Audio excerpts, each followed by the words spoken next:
같이 드리겠습니다. 나는 전능하신 아버지 하나님 천지의 창조주를 믿습니다. 나는 그의 유일하신 아들 우리 주 예수 그리스도를 믿습니다. 그는 성령으로 잉태되어 동정녀 마리아에게서 나시고 본디오 빌라도에게 고난을 받아 십자가에 못 박혀 죽으시고 장사된 지 사흘 만에 죽은 자 가운데서 다시 살아나셨으며 하늘에 오르시어 전능하신 아버지 하나님 우편에 앉아 계시다가 거기로부터 살아있는 자와 죽은 자를 심판하러 오십니다. 나는 성령을 믿으며 거룩한 공교회와 성도의 교제와 죄를 용서받는 것과 몸의 부활과 영생을 믿습니다. 아멘.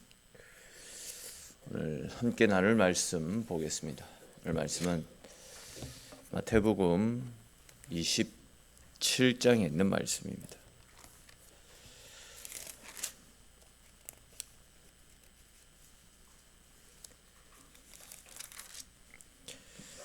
마태복음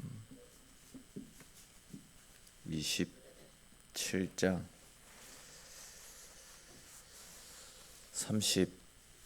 38절에서 우리 44절까지만 보도록 하겠습니다.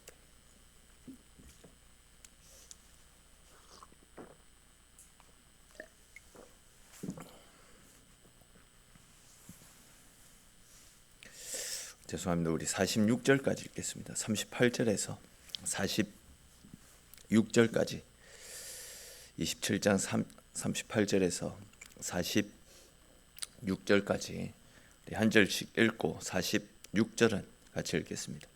마태복음 27장 38에서 46절입니다. 이때에 예수와 함께 강도 둘이 십자가에 못 박히니 하나는 우편에 하나는 좌편에 있더라.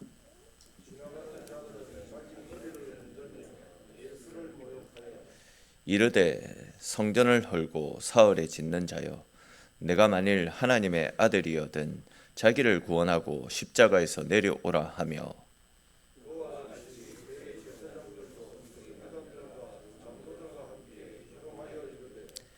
그가 남은 구원하였으되 자기는 구원할 수 없도다.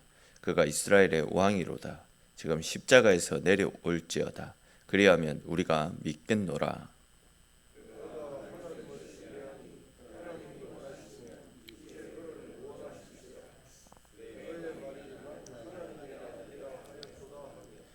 함께 십자가에 못 박힌 강도들도 이와 같이 욕하더라.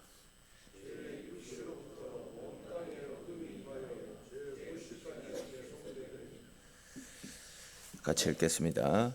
제 9시쯤에 예수께서 크게 소리질러 이르시되 엘리 엘리 라바 사박다니 하시니 이는 곧 나의 하나님 나의 하나님 어찌하여 나를 버리셨나이까 하는 뜻이라.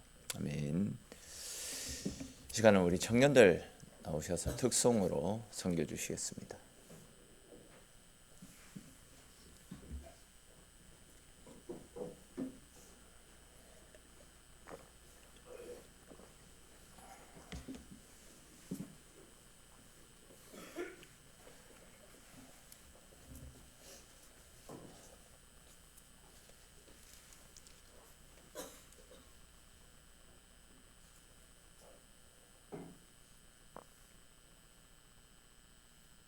제가 해줄게요. 차렷 인사.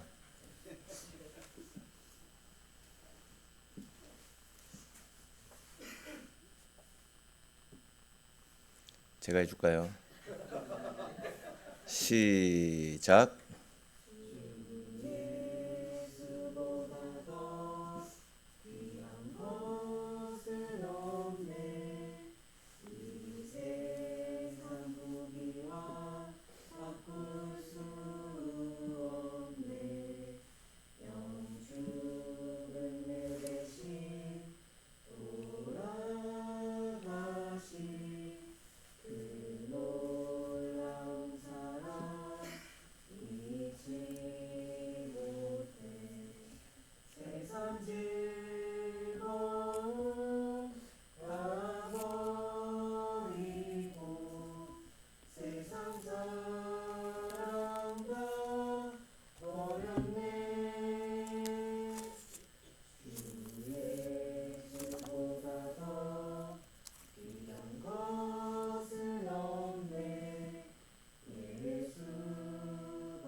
즐거움 다 버리고 세상 자랑 다 버렸네. 주 예수보다 더 귀한 것은 없네. 예수밖에는 없네. 주 예수보다 더 귀한 것은 없네. 이 세상의 복과 갚을 수 없네. 유혹과 핍박이 몰려와도 주 섬기는 내 맘 변치 않아. 세상 즐거움 다 버리고 세상 자랑 다 버렸네. 주 예수보다 더 귀한 것은 없네. 예수밖에는 없네.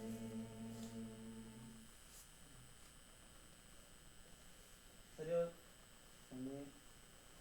우리 하나님께 감사와 영광의 박수 올려드립니다. 감사합니다. 귀한 찬양 고맙고 감사합니다. 우리가 지난 주간 동안 특별 새벽 기도회를 통해서 함께 살폈던 것처럼 예수님께서는 성령 하나님의 인도하심을 받고 또 늘 언제나 말씀의 능력으로 충만하셨습니다. 그리고 이제 간절한 기도를 통해서 당신에게 주어졌던 공생의 사역과 또 인류를 위한 십자가를 지시는 그 일들을 위해서 흔들림 없이 당신이 달려갈 길을 달려가셨던 것을 함께 살폈습니다. 그리고 이제 드디어 오늘 본문에 나타나고 있듯이 십자가를 지시는 것을 보게 됩니다. 아시는 것처럼 예수님의 사역의 정점은 십자가였습니다. 예수님께서 십자가를 짊어지셔야지만 모든 인류를 죄에서 구원을 하실 수 있지 않습니까? 근데 이제 주님이 달리신 주님의 인생의 그 정점이었던 십자가는 굉장히 수치스럽고 능력스러운 십자가였습니다. 오늘 보면 38절에 보시면 예수님이 십자가에 달리실 때 강도 두 사람이 함께 예수님과 십자가에 달렸다라는 사실을 확인할 수 있습니다. 그러니까 이제 예수님이 홀로 십자가에 못 박힌 것이 아니라 양쪽에 두 강도와 함께 매 달리신 것입니다.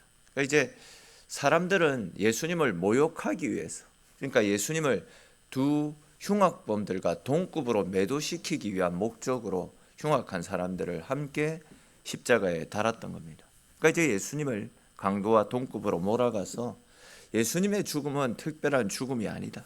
저들과 마찬가지로 자기의 죄값을 치르는 수치와 능력의 죽음이다. 이런 사실을 간접적으로 드러내기 위해서 의도적으로 흉악한 사람들과 함께 십자가에 달아 놓았던 겁니다. 근데 이제 예수님의 십자가는 다른 사람들의 그 십자가와는 근본적으로 다른 것이지 않습니까?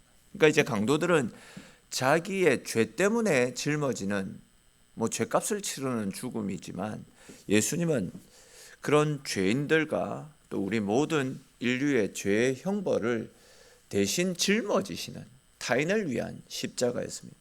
근데 이제 여기에서 우리가 또 한 가지 주목해야 될 사실이 있습니다. 그래서 이제 예수님 바로 옆에 있던 두 강도들 중에 한 사람은 구원을 받고 또 한 명은 구원받지 못했다라는 사실인데, 근데 이제 이러한 모습은 모든 인류에 대한 구원의 모습을 상징적으로 보여주는 부분이다. 이렇게 말씀을 드릴 수 있습니다. 무슨 이야기인지 한번 잘 들어보십시오. 지금 십자가 상에 예수님이 중앙에 달리셨습니다. 그리고 이제 양옆에 또 다른 강도가 하나씩 달렸습니다. 근데 이제 그 중에 한 강도는 야, 네가 하나님의 아들이냐? 너 자신도 구원 못하면서 네가 무슨 하나님의 아들이라고 거짓을 이야기하느냐라며 예수님을 저주합니다. 이 강도와 마찬가지로 우리 인류의 절반은 예수님을 저주하는 이 강도와 같은 부류입니다.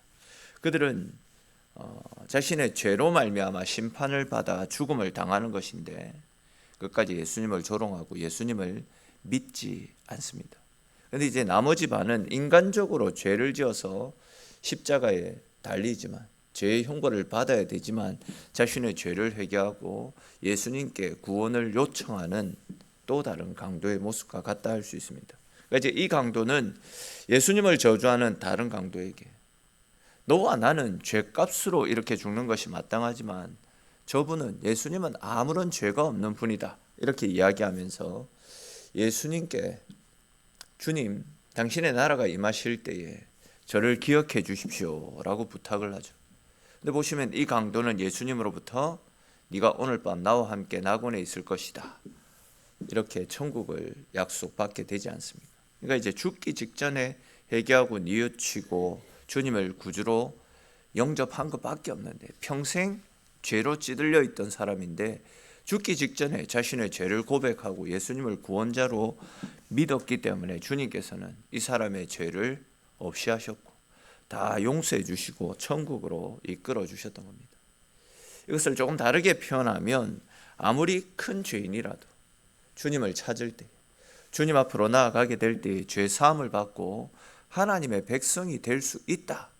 그 사실을 우리에게 가르쳐주는 말씀입니다. 주님은 십자가의 대속 죽음을 통해서 그 어느 누구도 예외 없이 모든 사람이 구원에 이룰 수 있다. 회개하고 뉘우치면 모두가 하나님 자녀가 되어 구원에 이룰 수 있다라는 사실을 우리에게 가르쳐 주셨던 겁니다. 누구든지 십자가 앞에 자기의 죄를 고백하고 주님을 믿기만 하면 누구라도 다 구원의 반열에 이를 수 있게 되는 겁니다.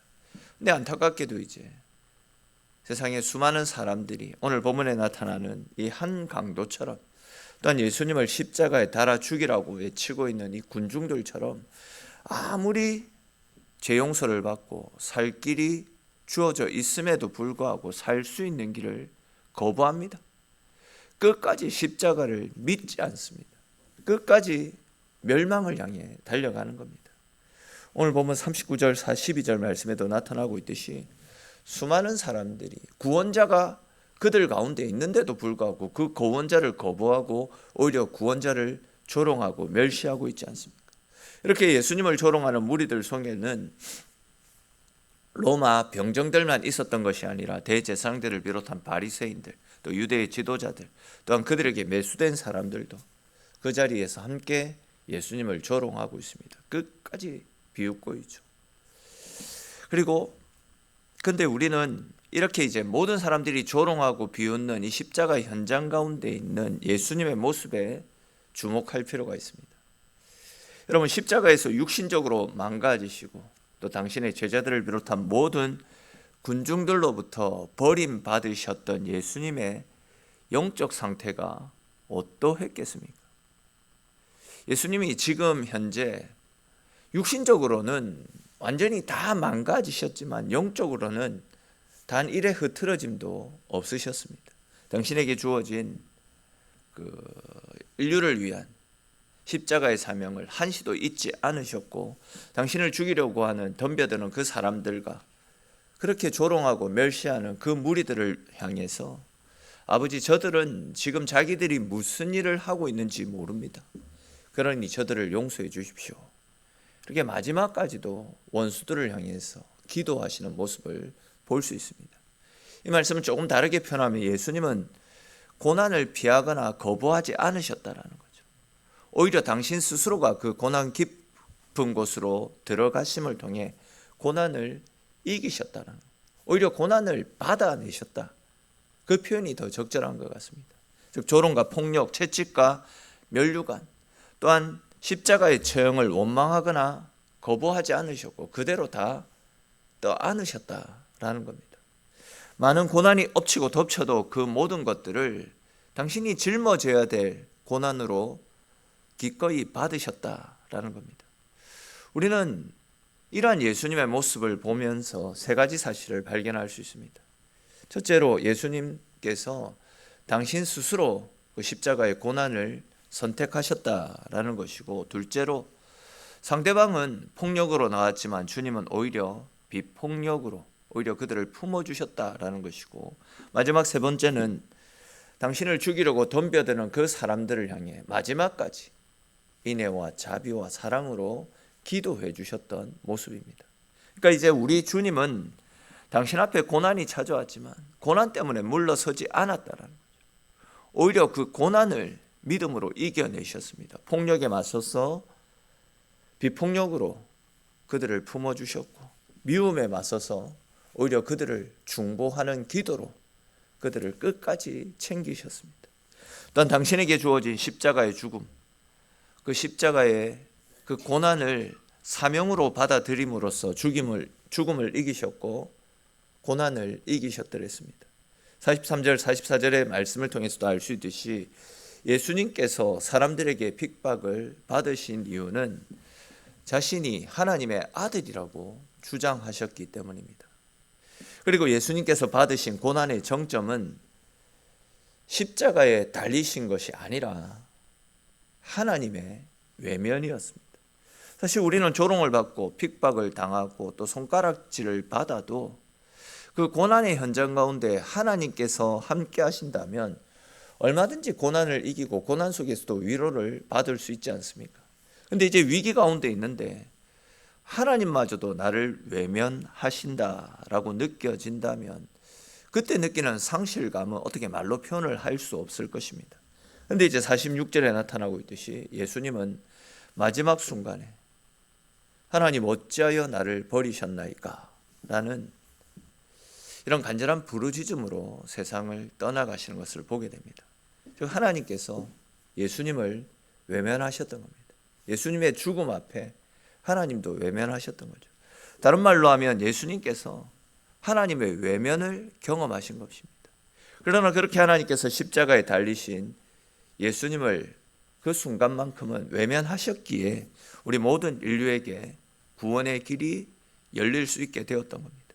이것을 조금 다른 각도에서 말씀을 드리면 예수님께서 십자가를 거부하지 않으시고 그 고난 속으로 뛰어드셨기 때문에, 또한 그때만큼은 하나님께서도 고난 당하셨던 그 예수님을 가만히 지켜보고만 계셨기 때문에 우리 모두에게 구원의 길이 열리게 된 것입니다.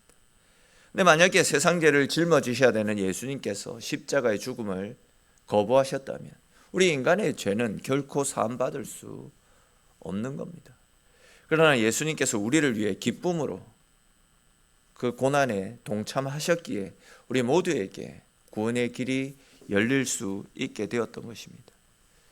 이사야서 53장 4절 5절 말씀에서는 이렇게 고난 당하시는 예수님의 모습을 가르쳐서 그가 고난을 받으시기에 우리가 나음을 얻고 그가 찔림을 당하셨기에 우리가 나음을 회복을 얻게 된다라고 그렇게 말씀을 하고 있지 않습니까? 그렇습니다. 여러분, 이사야 선지자의 이 예언처럼 예수님께서 고난을 받으셨기 때문에 우리에게 평화가 주어집니다. 또한 예수님께서 채찍에 맞으셨기 때문에 우리가 나음을 받게 되는 것입니다. 즉 예수님께서 당신이 짊어지셔야 되는 모든 고난을 피하지 않으셨기 때문에 그 예수님으로 말미암아 우리도 회복을 누리고 우리도 치유를 받아 누릴 수 있게 되었다라는 겁니다. 다시 말해서 우리 주님의 이 고난은, 십자가는 우리 때문에 당하는 고난이셨고 주님이 당한 이 조롱은 나를 구원하기 위해서 당하셨던 조롱이었다라는 겁니다. 다시 말해서 우리 주님의 고난, 핍박, 우리 주님이 당하셨던 이 멸시가 없었다라고 한다면 우리에게는 결코 하나님의 자녀가 되어지는 권세도 천국의 백성이 되어지는 은혜도 주어지지 않았다라는 겁니다.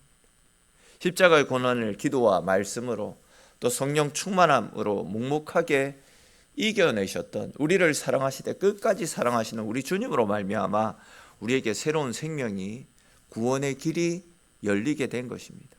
그리고 우리를 참아주시고 기다려주시고 끝없는 자비와 인애로 품어주시는 그 사랑으로 말미암아 2026년 새로운 은혜가 우리에게 주어지게 된 것입니다. 그러므로 우리를 사랑하시되 끝까지 사랑하시는 주님의 사랑을 믿는 믿음으로, 또 주님의 은혜와 사랑으로 말미암아 우리에게 새롭게 주어진 2026년을 기대하는 마음을 가지고 오늘 하루뿐만이 아니라 매일매일 우리의 삶이 우리를 향한 십자가의 은혜, 그 십자가의 사랑에 감사하면서, 또 주님께서 죽어주심을 통해서 우리에게 구원이 주어졌듯이 우리도 우리 주님처럼 십자가 앞에 나를 철저하게 내려놓고 주님이 우리에게 보여주셨던 섬김의 삶, 희생의 삶을 살아가심으로 잃어버린 영혼들을 주님께로 인도하며, 또한 하나님께서 기뻐하시는 모습으로 우리의 삶의 현장 가운데 하나님의 살아계심을 드러내고 알리는 이 시대의 증인으로서 또 귀하게 쓰임받는 복되고 구별된 한 해를 살아가시는 저와 여러분들의 인생이 될 수 있기를 주님의 이름으로 축원합니다. 기도드리겠습니다. 하나님, 오늘 거룩한 주일을 우리에게 허락하시고 또 주일 새벽 이렇게 주님과 함께 시작하는 거룩하고 복된 하루를 허락하여 주심에 주님 고맙고 감사합니다. 참 하나님, 우리 때문에 주님이 온갖 조롱과 멸시와 고난을 당하시고 우리 때문에 십자가의 저주를 짊어진 채 비참한 죽음을 당하셨습니다. 우리를 살리기 위한 주님의 엄청난 희생과 사랑을 늘 기억하게 하여 주시고, 주님 때문에 살아난 우리의 인생임을 기억하며 주님의 십자가 앞에 부끄럽지 않는 삶을 살아갈 수 있도록 주님 은혜 베풀어 주시옵소서. 주님이 우리 때문에 죽어 주셨습니다. 우리 역시도 십자가 앞에 날마다 우리를 죽이고 우리의 생각, 우리의 의지, 우리의 뜻대로 살아가는 인생이 아니라 주님께서 친히 본을 보여주신 것처럼 우리도 섬김의 삶, 희생의 삶, 타인을 위한 배려의 삶을 살아갈 수 있도록 주님 함께하여 주시옵소서. 그리하여서 주님의 그 희생을 통해서 수많은 영혼들을 살렸듯이 우리의 섬김과 헌신을 통하여서 우리 주변 사람들을 주님 앞으로 인도하고 그 영혼들을 하나님 나라로 이끌 수 있는 우리네 인생이 되어질 수 있도록 주님 함께하여 주시옵소서. 주의 은혜로 살아가는 우리의 인생입니다. 주님께서 참아주셨던 은혜로 말미암아 우리에게 새로운 2026년도가 열리게 되었습니다. 주의 은혜로 살아가는 주의 백성들답게, 이제는 주의 사랑에 빚진 자들답게 주님이 기뻐하시는 곳에서, 또한 주님이 원하시는 모습으로 세상과 구별된 삶을 통해 하나님 앞에 영광 돌리는 복된 인생들 되어지도록 하나님 함께하여 주시옵소서. 오늘 이 새벽도 간절한 기대와 소망을 가지고 주님 앞에 나온 사랑하는 성도들 한 사람 한 사람 다 기억하시고 붙잡아 주셔서 오늘 하루도 주님 뜻대로 믿음 가운데 살아가며 하나님의 살아계심을 나타낼 수 있는 우리네 인생이 되어지도록 주님 함께하여 주시옵소서. 오늘 새벽에도 부르짖는 우리의 기도 가운데 응답하심의 기쁨을 누리가 돌아가는 복된 시간 되어지도록 하나님 함께 하시기를 소망하옵고, 모든 말씀 살아계신 우리 주 예수님의 이름으로 기도드립니다. 아멘.